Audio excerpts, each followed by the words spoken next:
प्यारे बच्चों, आज मैं आप लोग को सर्वनाम का पाठ पढ़ाने जा रहा हूँ। इस पाठ को पढ़ने के बाद आपको जो है सर्वनाम बहुत अच्छी तरह समझ में आएगा और आप फिर दोबारा भूलेंगे नहीं। तो आप सबका हमारे इस YouTube चैनल में स्वागत है। बहुत बहुत आप लोग ध्यान से देखें इसे और इसे पूरी तरह समझ लें। यह है सर्वनाम। ये दो शब्दों के मेल से बना है और इसमें पहला शब्द है सर्व और दूसरा है नाम। ये सर्व मतलब होता है सभी या सब, और नाम मतलब होता है संज्ञा। तो सभी संज्ञाओं के बारे में आपको इसमें जो देखने सुनने को मिलेगा आगे। तो सर्वनाम का अर्थ ही होता है सबका नाम। और अब इसका परिभाषा हम लोग देख लेते हैं। बहुत आसान है। संज्ञा के स्थान पर प्रयुक्त होने वाले शब्द सर्वनाम कहलाते हैं। जैसे उदाहरण के रूप में देखिए, मैं, वह, तुम आदि। अब हम लोग देखिए ये सर्वनाम का प्रयोग हम लोग जो है क्यों करते हैं। हम लोग नाम का जहाँ पर हम लोग को रहता है काम, वहाँ नाम ही क्यों नहीं लिखते हैं। तो हम लोग एक ही नाम का बार बार प्रयोग करेंगे तो बहुत अजीब सा लगेगा। इसीलिए उस जो है अजीबता से बचने के लिए हम लोग सर्वनाम का प्रयोग करते हैं। जैसे किसी का नाम बहुत लंबा है तो बार बार प्रयोग करेंगे तो बहुत लंबा नाम आपको बार बार लिखना पड़ेगा। इसीलिए ये सर्वनाम के जो शब्द होते हैं बहुत छोटे होते हैं और नाम की बोरियत से बचने का एक बहुत अच्छा साधन है ये। इसलिए हम लोग सर्वनाम का प्रयोग करते हैं। अब हम लोग इसके भेदों को पहले देख लेते हैं। तो आप लोग जानते हैं बच्चों, सर्वनाम के कुल 6 भेद होते हैं। तो हम लोग सभी भेदों के नाम याद कर लेते हैं।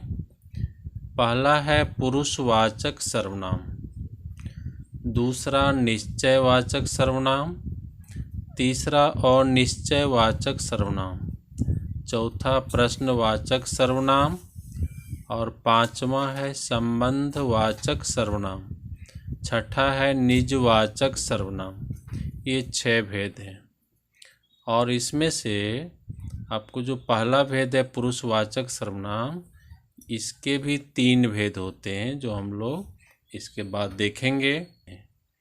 सिर्फ पुरुषवाचक सर्वनाम के 3 भेद होते हैं और सर्वनाम के 6 भेद हुए। और अब हम लोग आगे देखते हैं पुरुषवाचक सर्वनाम।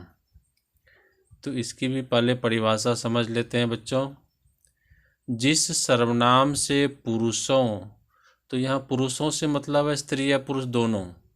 तो जिस सर्वनाम से पुरुषों अर्थात बातचीत या लेखन के क्रम में बोलने वाले, सुनने वाले और जिसके विषय में कुछ कहा जाए उसका ज्ञान हो, उसे पुरुषवाचक सर्वनाम कहते हैं। जैसे मैं, हम, आप, वह आदि। अब देखिए, कोई भी व्यक्ति कुछ बोलता है तो बोलने वाला और उसके सामने सुनने वाला भी रहता है, और वो जिसके बारे में बोलता है उसको भी हम लोग उसमें जो है देखते हैं। तो इस तरह से ये 3 प्रकार के पुरुषवाचक सर्वनाम होता है। एक बोलने वाला, एक सुनने वाला, एक जिसके विषय में कुछ कहा जाए। ये तीनों को मिला के पुरुषवाचक सर्वनाम होता है। अब इसके भेदों के ऊपर में हम लोग थोड़ा सा विचार कर लेते हैं। तो पुरुषवाचक सर्वनाम के 3 भेद होते हैं। पहला है उत्तम पुरुषवाचक सर्वनाम, दूसरा है मध्यम पुरुषवाचक सर्वनाम और तीसरा है अन्य पुरुषवाचक सर्वनाम। तो सबसे पहले हम लोग देखते हैं उत्तम पुरुषवाचक सर्वनाम को। तो इसकी भी परिभाषा थोड़ा हम लोग समझ लें। बोलने वाला और लिखने वाला अपने से संबंध रखने वाले जिन सर्वनामों का प्रयोग करता है वे उत्तम पुरुषवाचक सर्वनाम कहलाते हैं। जैसे देखिए उदाहरण के रूप में कौन कौन से सर्वनाम इसमें आते हैं। मैं, मेरा, हम, हमारा, और देखिए मुझको, हमको, मैंने, हमने, और देखिए मुझे, हमें। इतने जो है शब्द रूप ये सर्वनाम के इसमें आते हैं। और अब देखिए आप लोग मध्यम पुरुषवाचक सर्वनाम को। वक्ता या लेखक सुनने वाले अथवा पढ़ने वाले के लिए जिन सर्वनामों का प्रयोग करता है उन्हें मध्यम पुरुषवाचक सर्वनाम कहते हैं। जो सुनता है इसका मतलब वो श्रोता, जैसे तू, तुम, तेरा, तुम्हारा, तुझको, तुझे, तुम्हें, आपको, अपने आदि। इस तरह के शब्द आपको मध्यम पुरुषवाचक सर्वनाम के आते हैं। और अब देखिए जो तीसरा भेद ये है अन्य पुरुषवाचक सर्वनाम।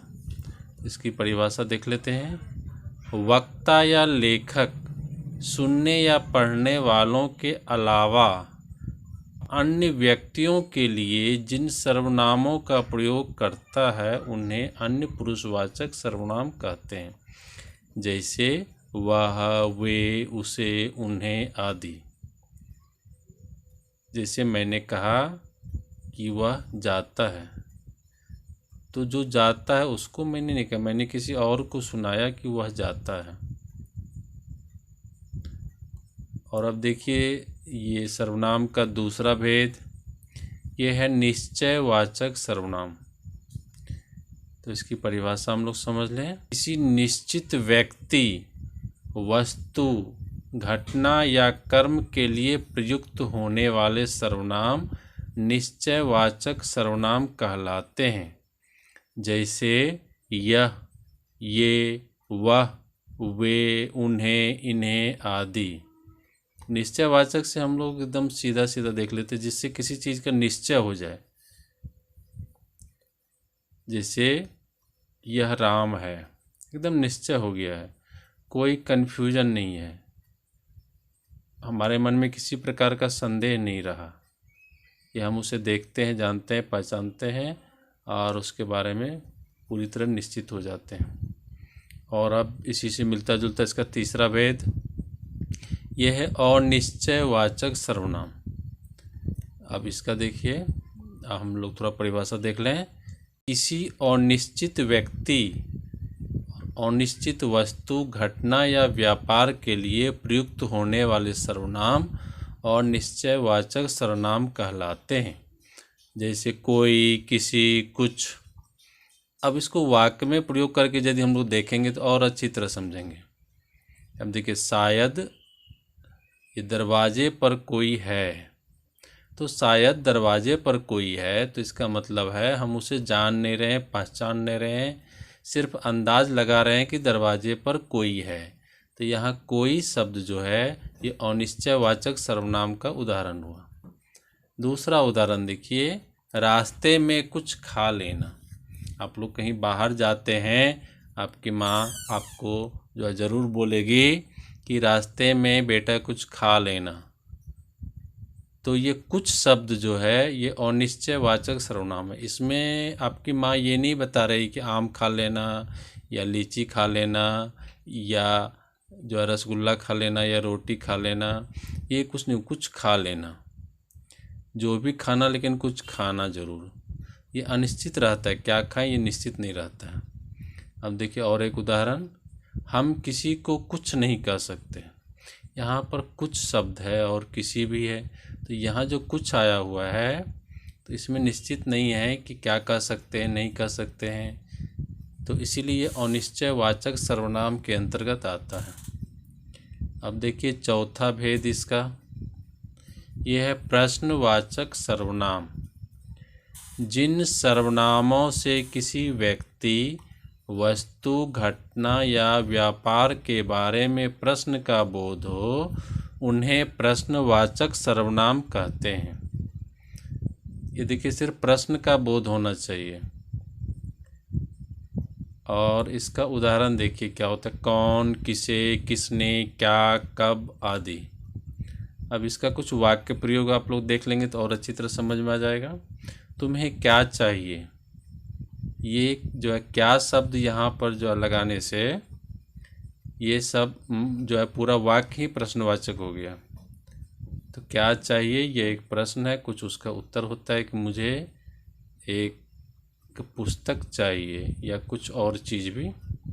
तो तुम्हें क्या चाहिए, क्या लगाने से ये प्रश्न हो गया।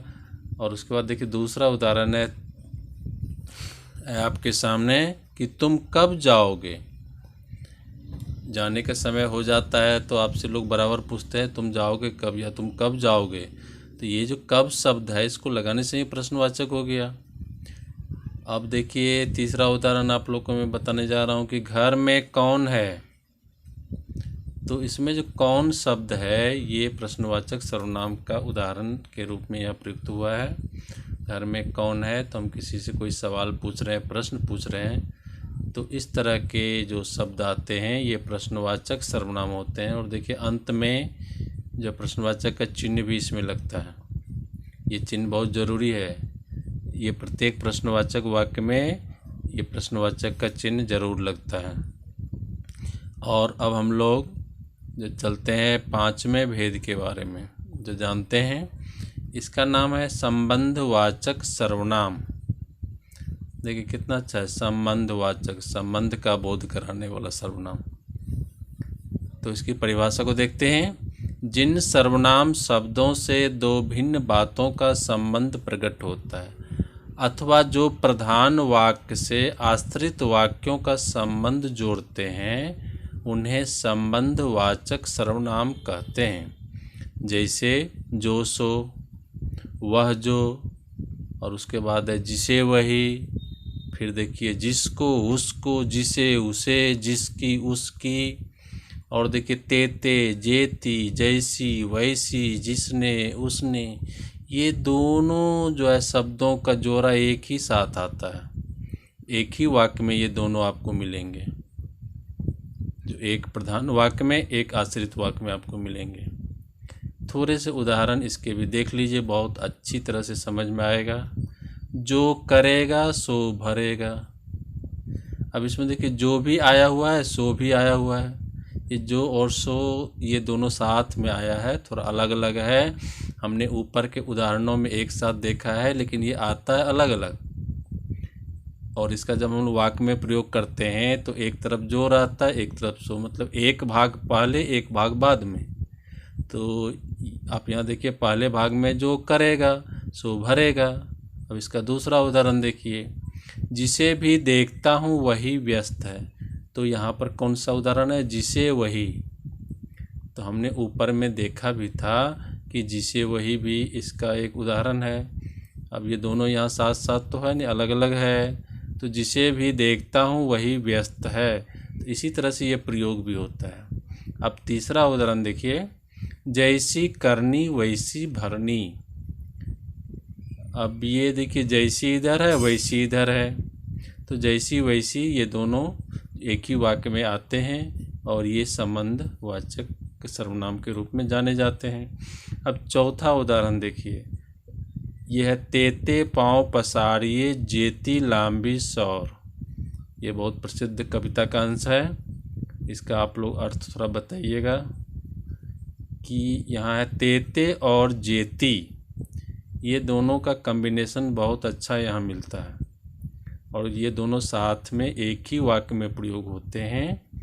और एक यहाँ वाक्य में है और दूसरा आश्रित वाक्य है, तो ये दोनों में ये जो है अलग अलग प्रयोग होता है और ये दोनों मिलके आपको संबंधवाचक सर्वनाम का बोध कराता है।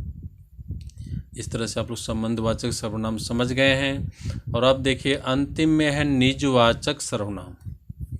ये अंतिम में कुछ विद्वान इसे आपको पुरुषवाचक सर्वनाम का ही भेद एक मानते हैं, लेकिन अनेक विद्वान इसे अलग भेद मानते हैं।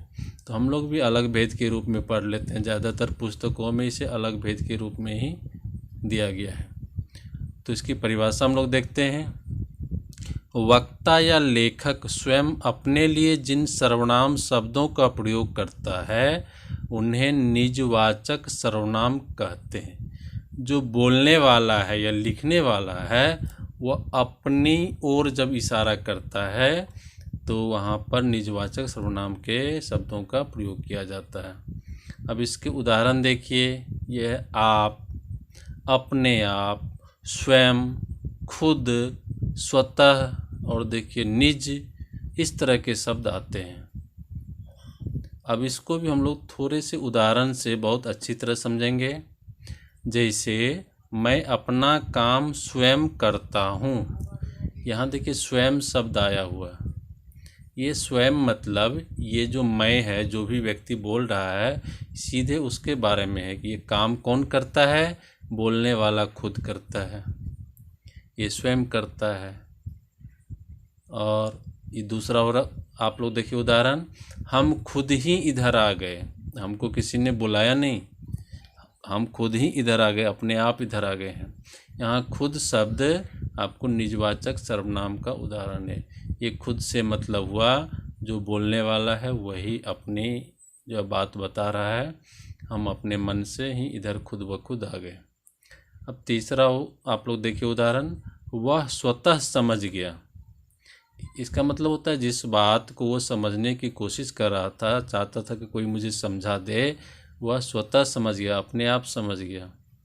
यानी उस लोगों के मन में कुछ विचार चलते रहते हैं, लोग भी जो है न विचारों के माध्यम से किसी बात को समझने की कोशिश करते हो, और जो है कभी कभी वह स्वतः ही समझ में आ जाता है, किसी की सहायता लेनी नहीं पड़ती है।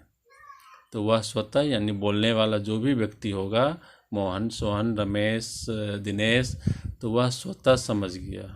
मतलब मोहन कुछ समझने की कोशिश कर रहा था और मोहन स्वतः समझ गया। ये अब देखिए ये स्वयं शब्द का प्रयोग किस तरह से होता है। आप स्वयं चलकर देखें, तो आप स्वयं मतलब आप खुद वहाँ जाएं और देखें कि मामला क्या है। तो इस तरह हम लोग देखते हैं कि ये स्वयं शब्द जो है ये निजवाचक सर्वनाम का शब्द है। और आज सर्वनाम के पाठ में बस इतना ही, ये इतना ही आपको सर्वनाम में होता है। और कुछ लोग सर्वनाम के सिर्फ 12 रूप पाते हैं, बोलते हैं 12 रूप होते हैं, कुछ लोग 11 बोलते हैं। और ये जो 12 से ज़्यादा इसमें जो शब्द आते हैं सर्वनाम के उदाहरण में, तो ये उसी के रूप चलते हैं, शब्द रूप। आपने संस्कृत में शब्द रूप जो है बहुत याद किया होगा, बालक का शब्द रूप और भी शब्द रूप, इसमें भी संज्ञा के भी शब्द रूप होते हैं और ये सर्वनाम के भी शब्द रूप होते हैं। तो ये शब्द रूप से सर्वनाम का विस्तार होता है। तो आप लोग जो है जो मूल सर्वनाम है वे 12 की संख्या में बताए गए हैं। तो आप लोग इन्हीं को इस पाठ में आज जो है देखें, और आपने इस वीडियो को बहुत ध्यान से देखा, इसके लिए आपका बहुत बहुत धन्यवाद।